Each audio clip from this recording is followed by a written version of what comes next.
Meus irmãos, graça e paz. Vamos orar. Vinícius, ora por nós, por favor. Em nome de Jesus. Nós agradecemos a Ti. Vem que seja o seu nome,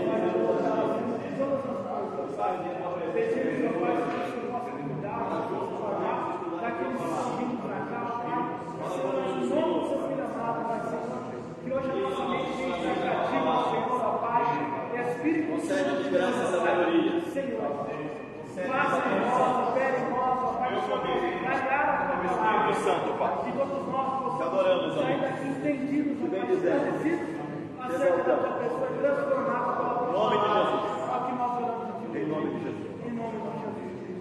Amém. Graças a Deus. Vamos lá, irmãos. Página número 17. Aos irmãos que estão conosco pela internet. Estamos estudando teologia pastoral.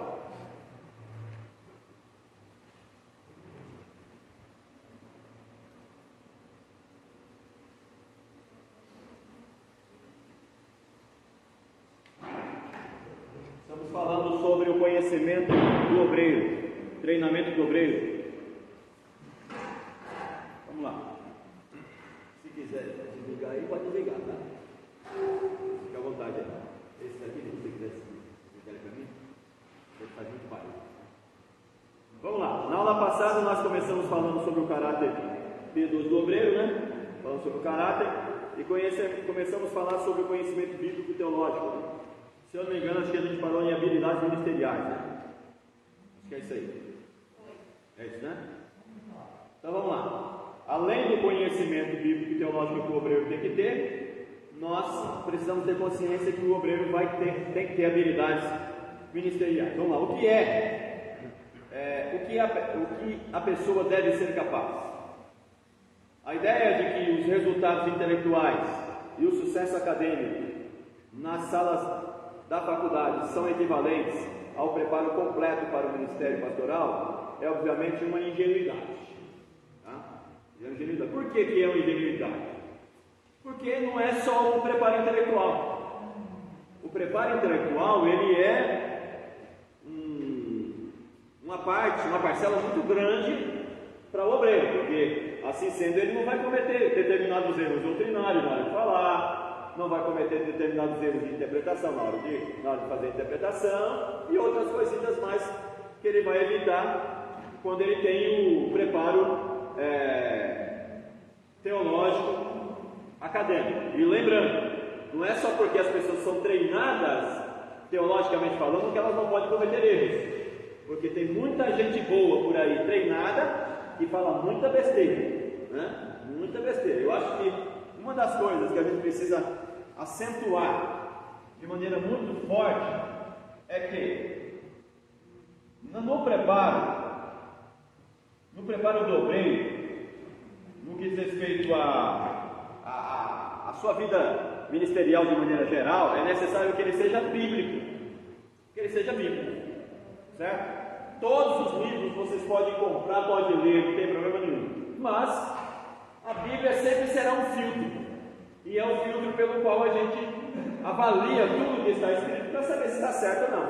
Lógico que a pessoa precisa ter uma capacidade de interpretação, obviamente, né? Mas essa questão, a ideia de que os resultados intelectuais e o sucesso acadêmico nas salas de aula são equivalentes ao preparo completo para o ministério pastoral é de fato uma ingenuidade. Por quê? Tem muita gente que não tem vocação. Se ele não tiver vocação, ele estará pronto para o ministério? Se não tiver aquela chama que arde no peito, ele terá o preparo para o ministério? Se ele não tiver convicção da chamada de cima, ele terá preparo para o ministério? Então não é só a questão acadêmica. Eu acho que a chamada pode acontecer antes da preparação ministerial, ou a chamada pode acontecer durante a preparação ministerial, no sentido acadêmico. Ela pode acontecer tanto antes quanto durante, ou depois, não tem regra. Mas todo crente precisa ter essa preocupação do estudo teológico para poder saber fazer pelo menos uma boa interpretação das escrituras sagradas. Espera-se pelo menos, né? Vamos lá. A preparação efetiva vai além da sala de aula, incluindo o treinamento no campo, sem a qual estudantes não saberão se conseguirão nadar ou se afundarão quando entrarem no ministério. Então, essa questão da prática, né, a prática pastoral diária, esse exercício diário que a gente vive, né, é um culto que você dirige, é uma pregação que se tem, é uma fala solta, uma saudação como se chama, é uma visita que se faz no lar, uma visita que se faz no hospital, né?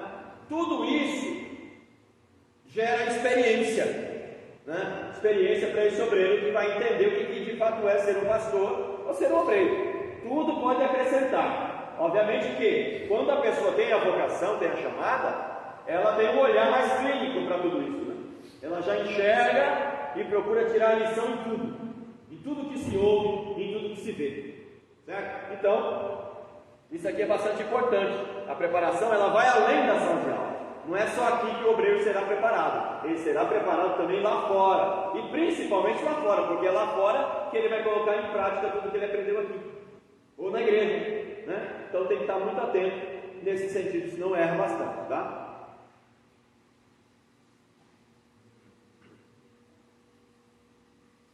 Áreas de habilidade ministerial. Olha o gráfico aí, olha aí a bolinha do centro. Ministério pastoral. Ministério pastoral, à esquerda, bolinha de cima, liderar com convicção.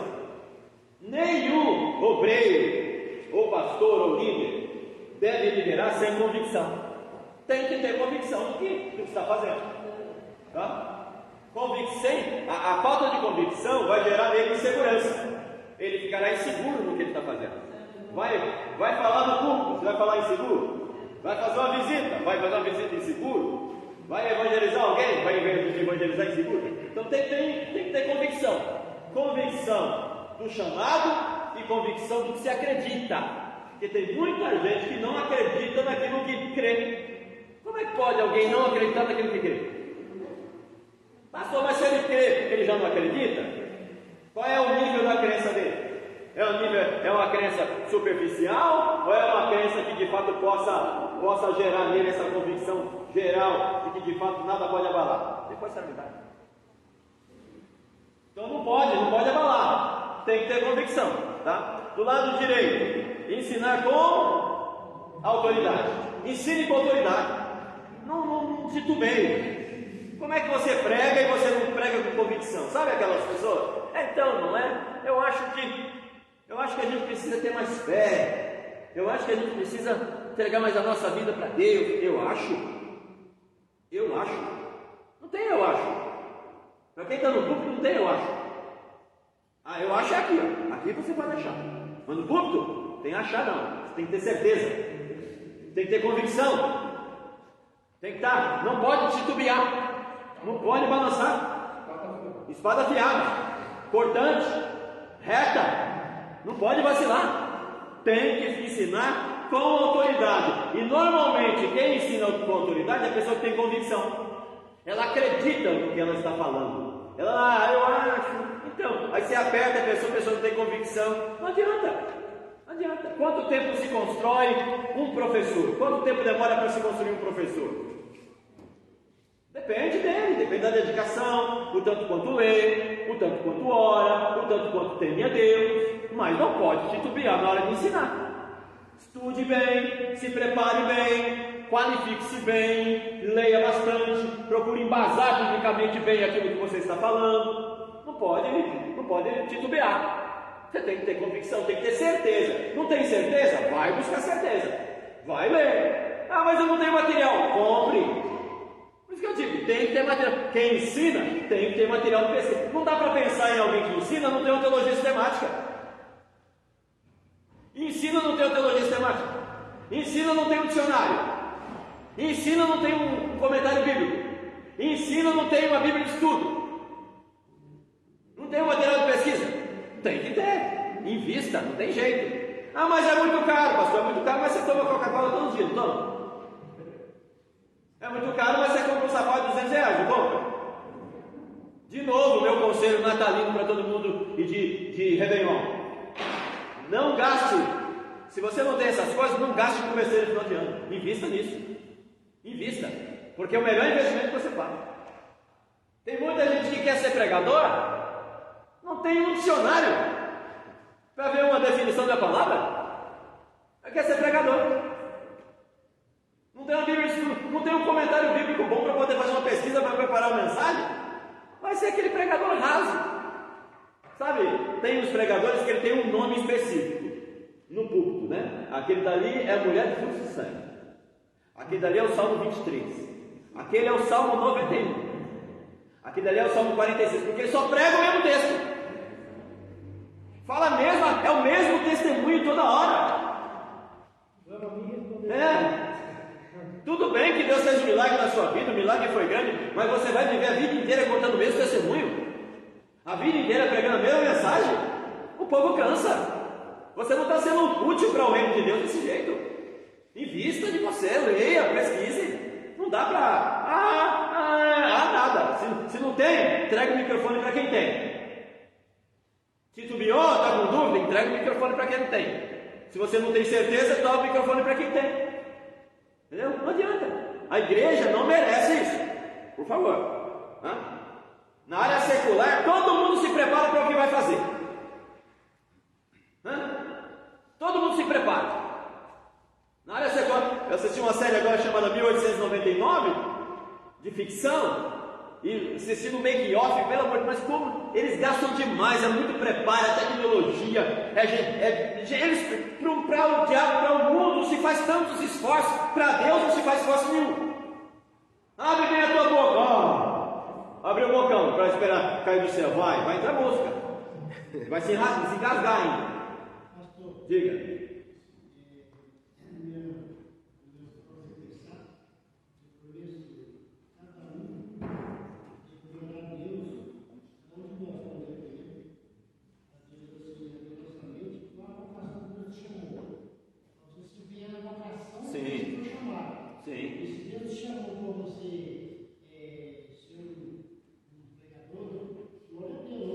Você tem que investir. Agora, se Deus chamou para louvar, não adianta você estar aqui. Não adianta. Mas até para louvar, tem que haver dedicação. Irmão, eu estou aqui, eu não ensaiei de nada, né? Mas irmãos, olhem para que Jesus receba meu louvor. Eu não vou orar por você. Não vou orar. A obrigação é sua. Vai ensaiar, vai se virar. Apesar que eu acho que o rapaz precisa de louvor ou não fazer um estudo, alguma coisa, porque depois é uma pessoa que não sabe nem o que está louvando. Mas também, no louvor é necessário estudo. A gente tem aqui, outros irmãos que o Bi, estava com a gente aqui.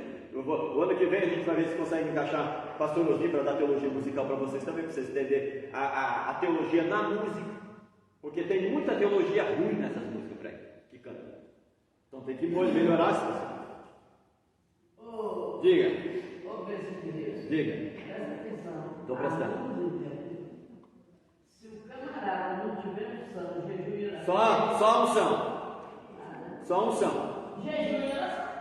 Só unção, jejum e oração. E preparo.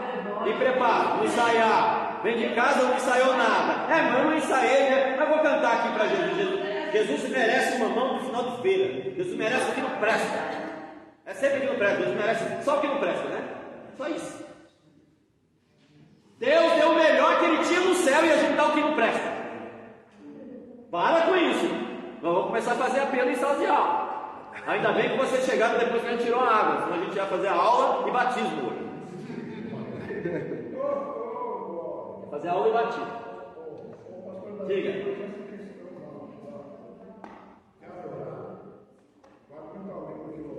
Sim. Existe uma diferença, né? Existe uma diferença. Mas as pessoas não entendem isso, pastor. Mas tudo passa por isso.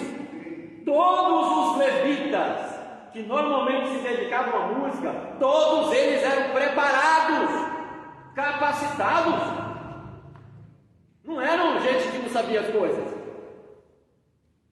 Vai lá pegar o preparo do Asaf.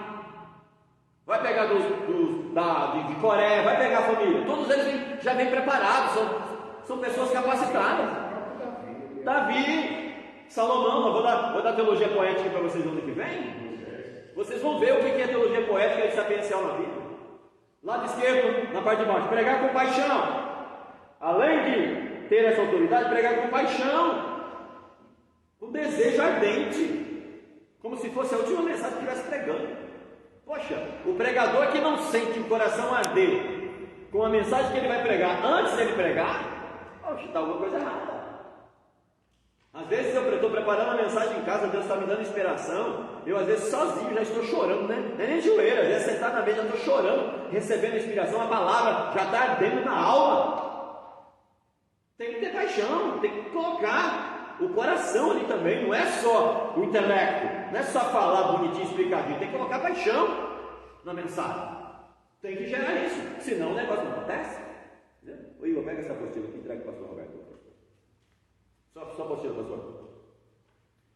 Lá no direito, parte de baixo, pastorear com cuidado, deve haver cuidado. Não pastoreie o rebanho de Deus como se fosse de você mesmo, como se fosse uma coisa sua, que você pudesse tratar de qualquer. É o rebanho de Deus. Cuidado como você pastoreia o rebanho de Deus. Cuidado. Faça com dedicação. É para Deus. Nós estamos fazendo para Deus. Por favor. 15. Análise da ação pastoral. Conclusão. Já que toda a prática é a prática de alguma teoria, grifa. Já que toda a prática é a prática de alguma teoria, porque eu não posso praticar o que eu não sei, eu não posso praticar o que eu não entendi, eu não posso praticar aquilo que ainda não compreendi. Então toda a prática, ela tem que ter uma teoria antes, você tem que entender o que você está fazendo. É preciso articular claramente a base teológica da prática ministerial. Qual é a base teológica que você está usando, a base teológica bíblica que você está usando para poder fazer a sua ação pastoral? Qual é a base que você usa? Você está motivado por que Bíblia? Por que texto? Qual é? Você tem uma visão pastoral na visão de Paulo, você tem uma visão pastoral na visão de Pedro, de João, todos eles foram pastores também, de Timóteo, de Tito. Tem que ler a Bíblia e entender, saber qual é o direcionamento pastoral que Deus está te dando para você fazer o que você tem que fazer. Mas tem que haver uma teoria, você tem que ler antes. Por exemplo, qual é o principal autor bíblico que eu tenho que ler tudo sobre ele para poder conhecer teologia pastoral? Qual? Paulo. Leia tudo sobre Paulo, tudo. Biografia de Paulo, a teologia de Paulo, o mundo de Paulo, a família de Paulo, o país de Paulo, a cultura de Paulo, a religião de Paulo, os pais de Paulo, o temperamento de Paulo, o estilo literário de Paulo. Leia tudo sobre Paulo. Tudo, compra tudo sobre Paulo. Eu devo ter uns 12 livros sobre Paulo em casa. Uns 12 livros. Tudo que diz respeito a Paulo, eu compro.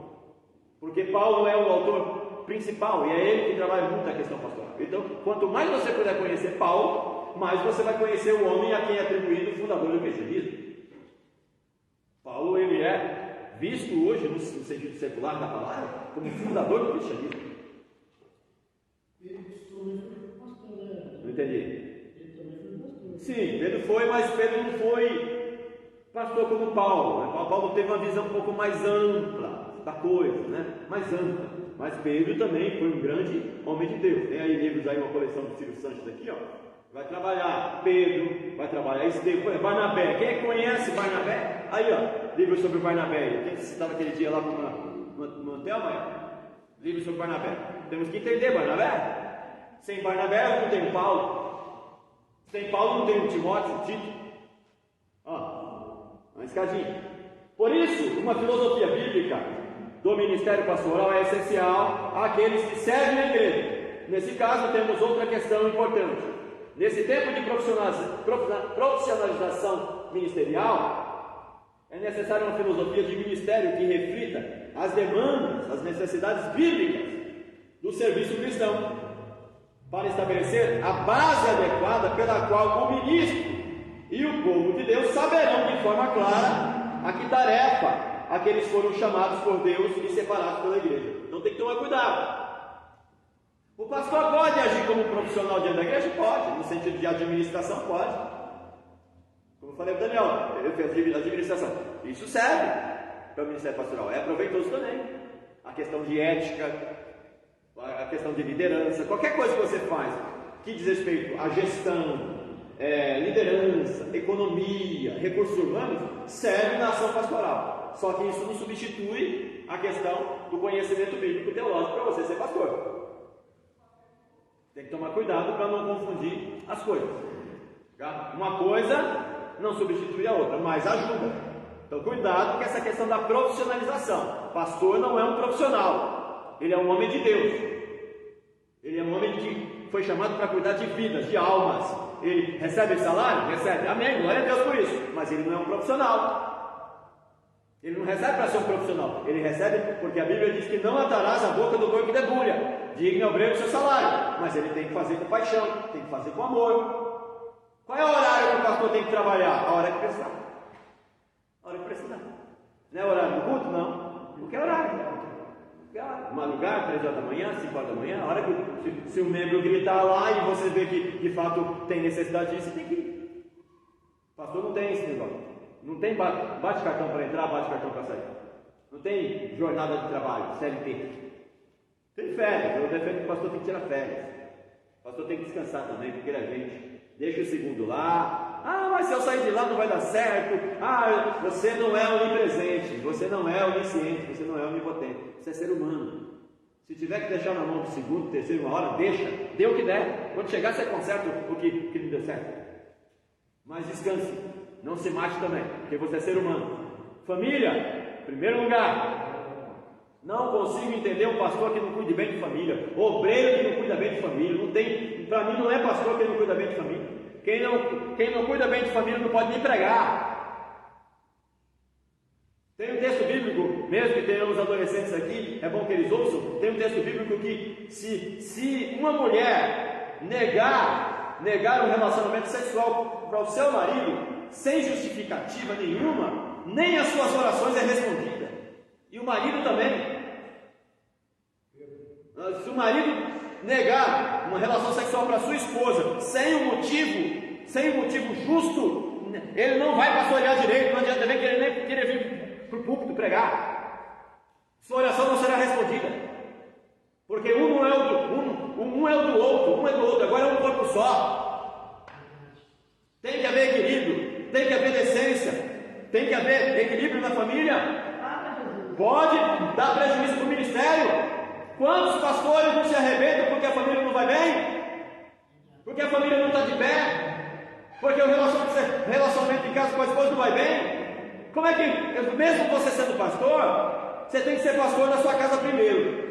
Eu vim na frente e deixei minha esposa lá porque ela se atrasa direto. Então você não é um bom marido, você não é um bom esposo?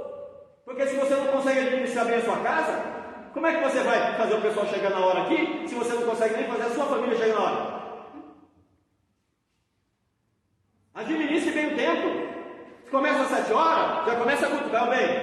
5 horas, vai arrumando os meninos aí, vai tomando banho aí para a gente não chegar atrasado. Vamos lá. Eu sou pastor, preciso chegar cedo, tal, isso aqui, tal. Beleza, se tem um carro, a mulher quer vir depois, deu problema, tudo bem. Mas não tem como, tem que haver. Não pode vacilar nessa parte. Não pode. Vai dar mal, vai dar errado. Tem muitos ministérios que não estão tendo sucesso por coisa. O cara, ele é bem preparado no sentido de teologia, tem um conhecimento bom, mas não consegue colocar em prática aquilo que conhece. Vai errar, vai arrebentar com o seu ministério. Pregador que anda para lá e para cá sem esposa, que não tem mulher. Se é solteiro, tudo bem, mas se é casado, cadê essa esposa? Que não aparece nunca com esse pregador. Quer pagar de gatinho para lá e para cá? Para mostrar que está errado. Está errado. Corrige esse pregador aí. Faz apelo para ele, traz ele para cá. Vou botar a mão na cabeça dele. Que conversa fiada é essa? Fala, pastor. 1 Pedro 3,7 diz assim: olha aí. Você, marido, na vida em comum com a esposa, reconheça que a mulher é o sexo mais fraco e por isso deve ser tratada com respeito. Porque a esposa também vai receber junto com você o dom da vida, que é dado por Deus. Haja assim para que nada atrapalhe as orações de vocês. Olha isso. 1 Pedro 3,7. Marca aí. Pedro. 1 Pedro 3,7. Aí. Em algumas traduções ele fala assim: para que não seja impedindo as vossas orações. Aí, tá vendo? Tá na Bíblia isso? Tá, só que você não leu ainda. Ou passou por branco e não percebeu. Gente, tem reuniões de obreiro por aí que eles deveriam rasgar esse verbo, tá vendo? Tem que pegar assim, rasgar o verbo, né, desse obreiro aí. Obreirinho Nutella, está nas fraldas ainda, está pensando que pode subir no púlpito e pensar que já é um gostosão. Sabe tudo, né? Aqui a teologia é comigo mesmo, tá, isso aqui tá. Meu filho, isso não é tudo, tem que crescer, ser maduro. Sempre Nutelinha, nunca, não desenvolve nunca, não cresce nunca, não aguenta uma pancadinha. Essa geração está muito ruim, precisa melhorar essa situação. Vamos lá, seguindo. Comecemos com o texto bíblico que afirma, é isso? Lembrai-vos dos vossos guias, ou dos vossos pastores, os quais vos pregaram a palavra de Deus. Lembrai-vos deles, e considerando atentamente o fim de sua vida. Olha assim, olha isso. Imitai a fé que tiveram. Jesus Cristo ontem e hoje é o mesmo, e o será para sempre. Não vos deixeis envolver com doutrinas várias e estranhas.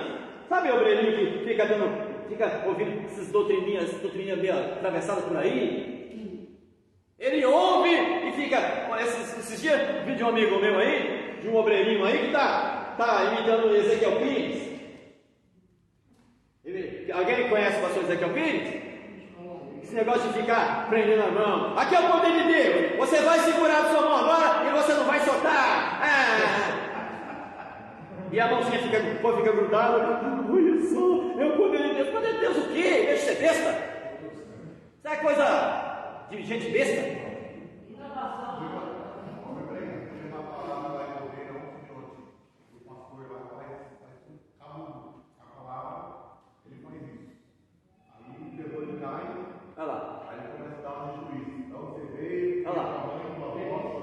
Entrevista.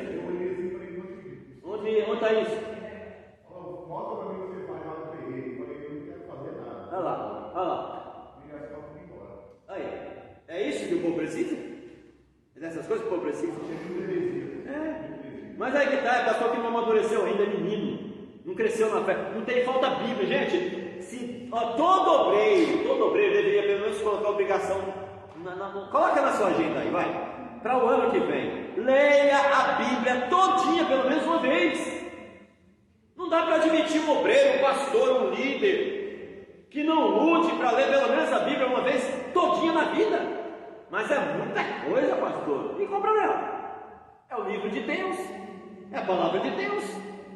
Vai matar por isso? Não, você vai viver. Só são 1189 capítulos só. Divide aí por 365 para ver quanto que dá. Não dá nem 3 capítulos por dia, se eu não me engano. Não é 3 a 4? Tem que ler Bíblia, falta Bíblia, irmão. Olha, irmão, o povo precisa de palavra, o povo precisa de Bíblia, não de inovação. Peãozinho pensa que descobriu a roda. É a campanha do chapéu de Moisés, é a campanha do cinto de Elias, é a campanha do não sei de quê, do lenço não sei de quê. Não precisa disso, gente. Dá só a palavra para o povo que já é o suficiente. Para de ficar dando palha. Tem que dar capim verdinho, coisa boa. Inovação. Olha aí, ó. Né? Não nos deixei envolver por doutrinas várias e estranhas, porquanto o que vale é estar o coração confirmado com a graça, e não com o alimento, pois nunca tiveram proveito os que com isso se preocuparam. Por meio de Jesus, pois ofereçamos a Deus sempre sacrifício de louvor, que é fruto de lábios que confessam o seu nome, que professam a fé. Obedecei aos vossos guias, e sede submisso para com eles. Sede submissos para com eles. Precisa olhar para o seu pastor, imite ele. Se de fato ele é digno de imitação, imite. Seja obediente a ele, seja submisso a ele. O obreiro que sai vai pregar, não avisa o pastor. Falta no culto, não fala nada. Gente do céu, se você não valoriza o teu pastor, ele é o representante de Deus lá. Ele é guia da tua alma, ele tem uma responsabilidade sobre você no centro espiritual. Então faça o melhor. Observe isso, é importante, não é ruim não. Pois velam nas vossas almas, como quem deve prestar. Como? Não é que eles vão prestar, tá? É como quem deve prestar contas, para que façais isso com alegria e não gemendo, porque isso não aproveita a vós outros. Então imitai, siga. Olha Paulo, sede meus imitadores, assim como eu sou de Cristo. Isso é pastor, convicto, certeza. Está lá cobrando, mas vive vida de caráter, vida de piedade, sofrimento. Carregou as marcas de Cristo. Ninguém me incomode, porque eu trago no meu peito, trago no meu corpo as marcas de Cristo. Açoites, naufrágio, fome, nudez, dificuldades, mas não negou o nome de Cristo, foi fiel até o fim. Olha o Paulo na cadeia, as cartas que Paulo escreve na cadeia. Sejamos atentos, gente. Eu sei que tem muito obreiro ruim por aí, picareta, mas se o pastor é decente, é uma pessoa de Deus, é uma pessoa esforçada, mesmo que às vezes não tenha todo o esclarecimento teológico que você gostaria que ele tivesse, mas se for um homem de Deus, faça o melhor que você puder, ajude, valorize ele, porque está difícil encontrar pastores, está difícil. A partir desse texto, precisamos perguntar: como pode ser descrita a tarefa dos servos da palavra, segundo a Escritura Sagrada e é ilustrada na história da igreja? Como que a gente pode descrever a tarefa do servo de Deus, segundo a Escritura Sagrada e ilustrada na história da igreja? Olhando para a história da igreja hoje, nós não temos exemplos de homens que fizeram melhor que podiam? Olha para o Charles Haddon Spurgeon, olha para John Wesley, olha para Martin Lloyd Jones, olha para Wycliffe, Lutero, Calvino, olha para Jacques Arminius, olha para Jonathan Edwards, olha para Moody, John Owen, olha para Jonathan Edwards, William T. Taylor. Quem não conhece esses homens, compre um livro de Heróis da Fé para você entender quem são esses homens. Homens que marcaram a história com a sua pregação, com o seu pastoreio, com o seu zelo. E é graças a eles que nós chegamos até aqui. Já leram uma biografia sobre Daniel Berg?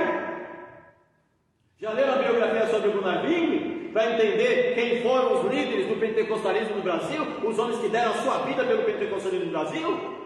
Daniel Berg pegava um de trem para poder chegar em algumas cidades a pé, e às vezes os pés estavam tão inchados, que ele tirava o sapato, amarrava no pescoço e andava a pé, na beira da linha do trem, com 2 malas de Bíblia na mão, levando Bíblia para o povo. Daniel Berg, fundador da Assembleia de Deus.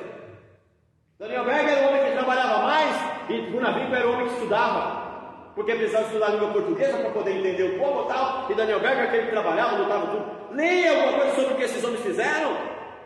Nós temos uma igreja hoje que é fruto de suor da vida desses homens. Pegaram malária, sofreram tanto, perseguição, foram expulsos da igreja batista porque não foram aceitos porque tinham trazido o avivamento dos Estados Unidos para cá, da Rua Azusa, lá, aquele movimento todo do pentecostalismo. Mas Deus honrou o trabalho desses homens, chegaram em Belém do Pará e fizeram um trabalho espetacular. Olha o tamanho da Igreja Assembleia de Deus no Brasil hoje. Nós somos uma das maiores igrejas do mundo. Nós somos um dos maiores avivamentos do mundo. E o que a gente faz com isso? Que valor que a gente dá? Homens simples, como o próprio pastor Benjamin, fundador aí de Célio Perus, antes Madureira, mas foi ele que começou o trabalho. Andava quilômetros e quilômetros de bicicleta para poder evangelizar, dirigir culto. Hoje a igreja está 2 quilômetros da nossa casa, está chovendo um pouquinho, o pessoal já fica mole já. Tem muita gente hoje que faltou porque, não vai chover, vou me molhar. Você é o quê? De sal? De açúcar? Está com medo de quê? Está chovendo, vou me molhar. Antigamente era tudo lama aí, era tudo rolo de terra, a gente ia debaixo da chuva. Sapatos sociais escorrega muito, levava tombo, mas chegava em casa, chegava na igreja todo sujo, mas estava no culto, satisfeito, alegre. Batismo com o Espírito Santo, cura, milagres, palavra, misericórdia, pregação, batismo com o Espírito Santo para revelar. Hoje não! Só está tudo mole, não pode chover um pouquinho. Não pode dar um ventinho que já fica com medo já. Não fui no culto porque estava chovendo, pastor. Eu acho que Jesus deveria vir nesses dias. Mas por que você não me levou, Jesus? Estava chovendo. Por que você não me levou, Jesus? Estava frio. Porque a gente vai assim que a gente faz. Para trabalhar, a gente acorda 4 horas da manhã, 5 horas da manhã, com chuva, caindo granizo, a gente vai. Porque se não for, não recebe salário. Agora, um culto, na aula, não, pelo amor de Deus, não, gente do céu, não é. É esse obreiro que você quer ser? Se Jesus te chamar, você vai ser esse obreiro? Jesus, quando te chamava, Senhor, eu não fui porque estava chovendo. Irmão, dirige o culto aí porque eu não vou, não. Vai acontecer, você está chovendo muito. É assim? Funciona? Essa geraçãozinha Nutella. Gente. E olha que eu não estou tão velho assim, estou só com 49. Imagina se eu tivesse uns 70 já, 70 e pouco, igual meu tio, que já não tem mais paciência de nada. E um dia você vai ficar desse jeito. Você vai entender o que é isso. O pastor sofre às vezes, por não ver, fica com essa moleza toda aí. Deus quer contar com você. Dá para Deus contar com você? Dá para você se preocupar com o teu pastor quando você não for no culto? Mandar uma mensagem para ele: pastor, desculpa, pastor, não fui no culto, pastor. Mesmo que você esteja desanimado, fale: pastor, estou meio desanimado, por isso que eu não fui. Perdoa eu aí. Pastor, eu não fui porque estava chovendo muito, mas dê uma satisfação pelo menos. Tenha uma consideração pelo teu pastor. Porque um dia você vai ser pastor e você vai querer essa satisfação. Um dia você vai ser líder do grupo e você vai querer essa satisfação. Você vai cobrar. Aí as pessoas não vão te dar também, porque você tem que colher o que você planta. É assim que tem que ser. Esse povo é muito rebelde. E você, quando você era só membro, como você era? Você não era rebelde? Essa aula está muito dura, pastor. Mas curso de doutrina, então tá bom mesmo. Faz parte. Quanto buscam a santidade, pregadores, homens de Deus, a tarefa do servo de Deus era buscar a santidade prioritariamente, como fundamento do serviço cristão. Os pastores são chamados a buscar a santidade em tudo que fazem. Seu alvo supremo é resumido pela primeira pergunta e resposta do breve catecismo de Westminster. O catecismo de Westminster o catecismo seria, no caso, a regra doutrinária ou discipulado dos presbiterianos. Os calvinistas, está aí, embaixo aí. O que é o breve catecismo de Westminster? Foi formulado pelos teólogos ingleses escoceses da Assembleia de Westminster, lá no século XVII, que é a orientação ministerial, calvinista, doutrinária. Qual o fim principal do homem? Eles perguntavam nesse concílio. O fim principal do homem é glorificar a Deus e gozá-lo para sempre, ou alegrá-lo para sempre. Como isso? Uma vida de santidade. Você quer cantar no púlpito, mas vida de santidade nada. Você quer pregar no púlpito, mas vida de santidade nada. Você quer ser líder de adolescente, mas santidade nada. Você quer ser líder de jovem, mas santidade nada. Você quer evangelizar, mas santidade nada. Você quer... Não tem como você desassociar liderança de santidade, piedade, de glorificação a Deus. E se tem um louvor que a gente possa dar a Deus, é uma vida de santidade. Nós estudamos teologia espiritual, não estudamos? Qual foi a nossa síntese, o nosso resumo de teologia espiritual? O que é espiritualidade? É uma vida de santidade, de piedade cotidiana. Isso é glorificação, isso é adoração. Adoração é viver uma vida de justiça, uma vida de santidade. Eu posso cantar, eu posso louvar, mas se a minha vida não estiver boa, esse louvor não vale de nada. Quer ouvir música boa? Tem muito cantor bom por aí. Se for para ouvir música boa, vamos ouvir aí, cantor bom aí, ó. Você ouve The Voice aí, gente canta demais. Agora aí o Grasman fazendo aí uma espécie de reality show dentro do seu programa lá sobre vozes aí. Cantores do sábado passado agora, pelo amor de Deus, lá, um morenão lá, canta aqui, pelo amor de Deus. Canta de impressionar. Voz boa, técnica, tem muita gente que tem. Mas, e a vida? A vida glorifica a Deus? A vida exalta a Deus? Esse louvor alegra o coração de Deus? Pode emocionar a gente. Tem gente que eu me emociono com muita gente cantando aí. Eu vim do mundo do rock antes de me converter, conheço tudo quanto é cantor. Aí, cantores antigos aí, que hoje estão velhões aí, mas que cantam muito. Né? Você pega o George Michael, você pega aí Sting, você pega aí a Bruce Dixon, Madonna, você pega. Tem cantores aí que cantam demais. O próprio Rod Stewart, Cyndi Lauper, canta muito. Eu vim de lá, eu conheço, às vezes emocionar é uma coisa, sentir a presença de Deus é outra coisa. Tem muita gente que se emociona, mas a presença de Deus é outra coisa. Agora tem gente, como a Marina disse, que às vezes não tem todo esse preparo, mas tem uma graça de Deus, uma unção de Deus.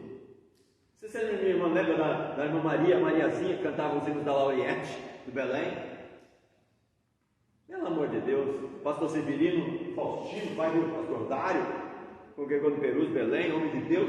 Uma Mariazinha, pelo amor de Deus, quando abria a boca para cantar, pelo amor de Deus, não tinha quem não chorasse diante do louvor daquela menina. Obreiros bigodudos, serião, sabe, do culto, sabe? Para dar um glória a Deus, você tinha que suplicar para ele, né? Mas quando a meninazinha abria, ainda que, quando começava a cantar, meu Deus do céu, você arrepiava até os cabelos da sola do pé.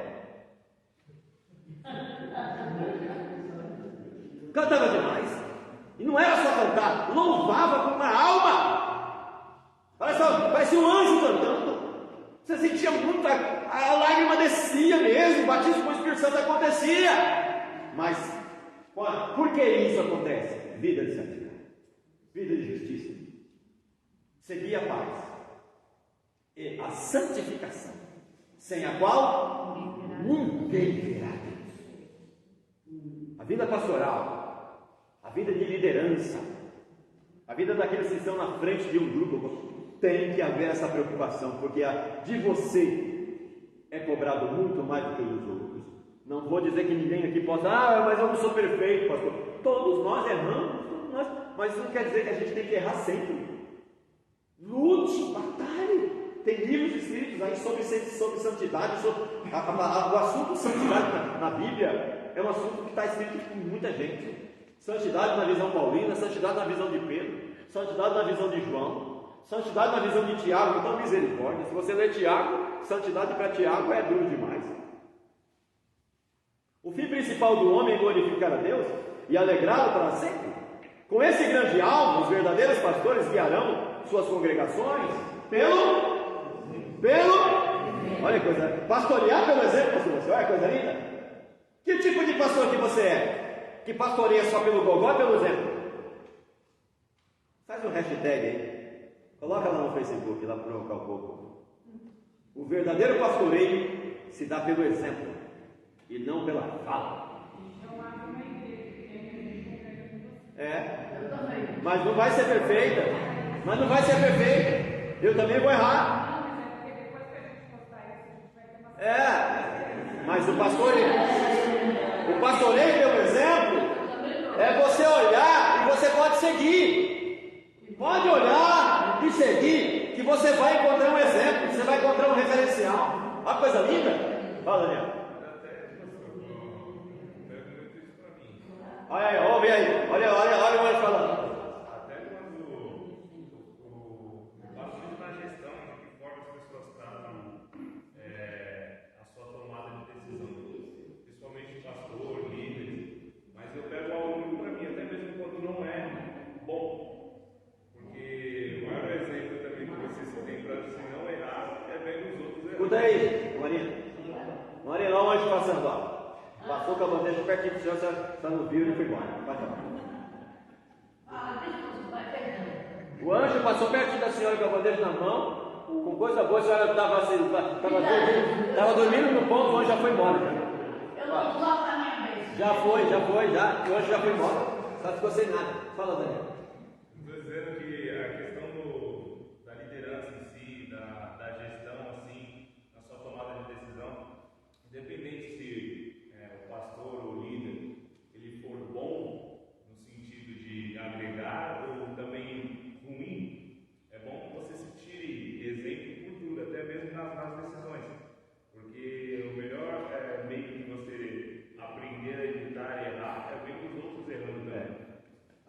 os erros dos outros, não cometa o mesmo erro. Lógico que cada um é um na sua individualidade, mas, poxa, a Bíblia poderia ter ocultado o pecado de Davi. Não poderia? Quem pecou mais, Saul ou Davi?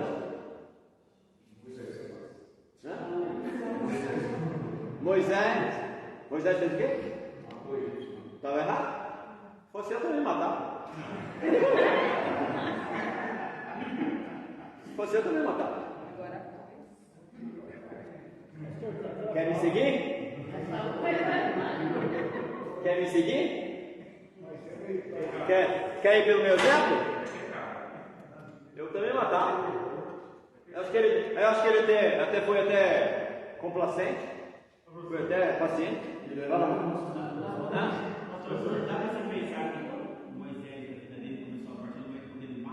Não, gente, olha para mim. Ele está defendendo os seus irmãos. Estavam sendo maltratados. Oi? Ele estava como? Logicamente que não. Ele não estava como juiz. E ele fugiu do Egito por causa disso. Agora eu pergunto para você, Isaac. Se ele não fuja não. Já é formado, bacharelado, pós-graduado. Senão vou tirar todos os certificados. Se ele não tivesse feito aquilo, ele não teria fugido para o deserto, não teria encontrado Jetro, não teria se casado com Zípora e não teria recebido o chamado de Deus para voltar para o Egito. E aí? Eu pergunto. Não é regra, mas para Moisés funcionou. E aí? Ele estava fora? Quantas vezes? Olha para mim. Olha para mim. Olha para mim. Quantas vezes Deus condenou Moisés por ter feito isso? Mostra para mim uma vírgula na Bíblia porque condenou Moisés por ter feito isso. Eu não vou dizer aplaudir, mas é um caso isolado na vida de Moisés. Sim, a questão é que eles eram hospedeiros no Egito, só que esse momento era um momento de opressão. Quantas vezes Moisés viu aquilo acontecer? E ele sendo filho da filha de Faraó, ele sendo filho da mulher de Faraó. É a coisa mais linda, pastor. Não era fácil. A coisa mais linda é que ele despojou de toda a sua riqueza. Quem? Ah, sim. Moisés poderia ter continuado na liderança tudo. O que é que valeu mais? Entendeu? Quem fala?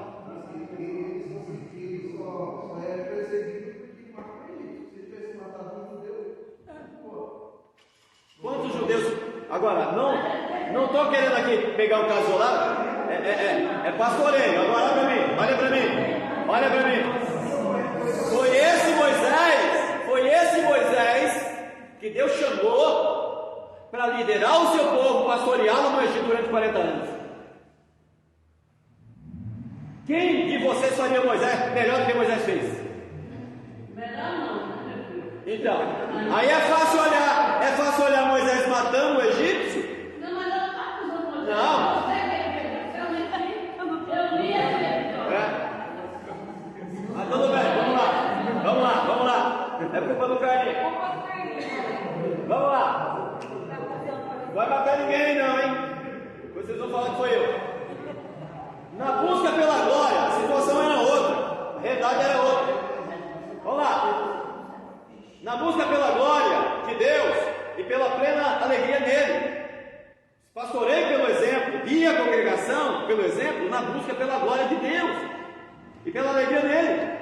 A partir dessa ênfase, podemos resumir a disposição interna dos pastores nos seguintes pontos. Ajeita lá, Gil, o café para nós lá.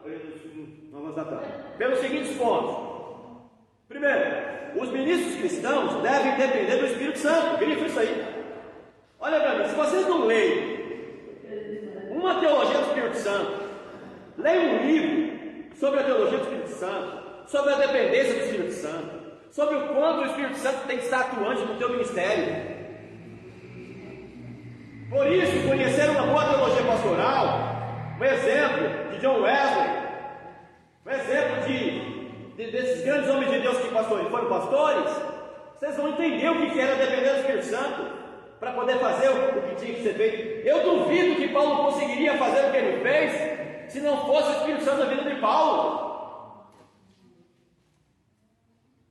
O pastor conhece sua incapacidade de salvar um pecador, entende que a conversão é um drama complexo e multifacetado, e sabe que a pregação é o único meio para chamar os homens à conversão. Grifa isso. A pregação é o único meio para chamar os homens à conversão. Mas se essa mensagem não for uma mensagem boa, convicta, e que você pastoreie pelo exemplo, como é que as pessoas vão acreditar na mensagem que você prega? Às vezes o que você diz é incompatível com o que você vive. Aí as pessoas não acreditam no que você fala. Você mora no bairro da igreja que você pastoreia. O povo te conhece. O povo te conhece. E se você não tem uma vida exemplar, a pessoa vai visitar a sua igreja e assistir o culto. Se ela te conhece, o que você prega no culto vai contrapor contra você mesmo. É espada no teu pescoço mesmo. As pessoas não vão acreditar na tua pregação. Sabe a seriedade em administrar os sacramentos da graça diante do povo de Deus? O sacramento seria batismo e ceia. Por tudo isso, a oração constante do pastor será uma súplica urgente e dependente para que o Espírito Santo venha com poder sobre sua vida e ministério. Clame constantemente. Não dá para ter ministério fecundo sem a presença do Espírito Santo. Agora, como entender a importância do Espírito Santo no meu ministério? Conhecendo o Espírito Santo, lendo bons livros que falam sobre o Espírito Santo, conhecendo a pessoa do Espírito Santo. Temos que conhecer. Conhecer como que o Espírito Santo de Deus atuou na vida de Barnabé, na vida de Estevão, na vida de Filipe, na vida de Pedro, na vida de Paulo. Compreender a teologia do Espírito Santo na vida desses homens. Como que eles conseguiram ter esse sucesso todo, essa capacidade de pastoreio todo? Porque o Espírito Santo estava lá presente, agindo na vida deles, dando a eles a capacidade para poder fazer. Então, se você não entender que você precisa viver uma vida de relacionamento com o Espírito Santo constantemente, seu ministério não vai ser fecundo, vai ser pobre, vai ser xoxo. Porque tem muitos seminaristas, como eu falei na aula passada, que eles fazem o seminário, se preparam tudo, mas não conseguem atuar como pastores, como obreiros, porque eles só vão para a área técnica, só vão para o teórico, não tem vida, não tem prática, nunca expulsou um demônio, não ora, não clama, não lê Bíblia, não vive essa comunhão. Como que eu vou pregar sobre o poder do Espírito Santo para alguém, sendo que eu não desfruto desse poder? Como eu vou falar que o Espírito Santo de Deus convence o homem do pecado, da justiça e do juízo, sendo que eu não acredito nisso? Hoje, de novo, eu tenho que repetir o nome dele, porque infelizmente a gente está vendo muito isso. Hoje, um dos homens que mais falam sobre essa questão no Brasil é o Hernando Dias Lopes, sobre o poder do Espírito Santo. A Igreja Presbiteriana de Pinheiros está com 3.200 membros. Receberam esse ano 610 membros de outras igrejas. A maioria delas eram das igrejas pentecostais. Nós temos igrejas pentecostais que não têm poder do Espírito Santo, que já não existe mais essa graça do Espírito Santo. As mensagens são xoxas, as mensagens são frias, as mensagens são sem graça, porque o Espírito Santo não está presente nas pregações. Os obreiros não têm paixão, não choram, são secos, porque não conseguem trazer para junto de si, convidar para junto de si o Espírito Santo para poder pregar apaixonadamente. Fala, menino. É interessante que hoje, mesmo eu falei domingo, se Deus permitiu, eu vou ministrar. E eu estava com isso no coração. E eu ouvi uma mensagem do pastor ele falando, não só porque eu vi, mas hoje ele falou muito se quer se usar do Espírito Santo como tendo um poder, né? Fazendo do Espírito Santo autonomia, poder, né? Sem conhecê-lo, né? Sem ter um relacionamento com ele. Vida com o Espírito Santo é diferente, gente, diferente. Olha para alguns grandes homens de Deus, a convicção que se tem. Fala com convicção porque convive com o Espírito Santo. Eles vivem e sabem muito bem quanto é importante depender. Então, gente, por favor, vamos mudar esse negócio. Vamos tomar um café, 9h15, 9h30 a gente volta. Ó, tem muita coisa boa nova aí, lançamentos aí. Vamos melhorar esse ministério aí.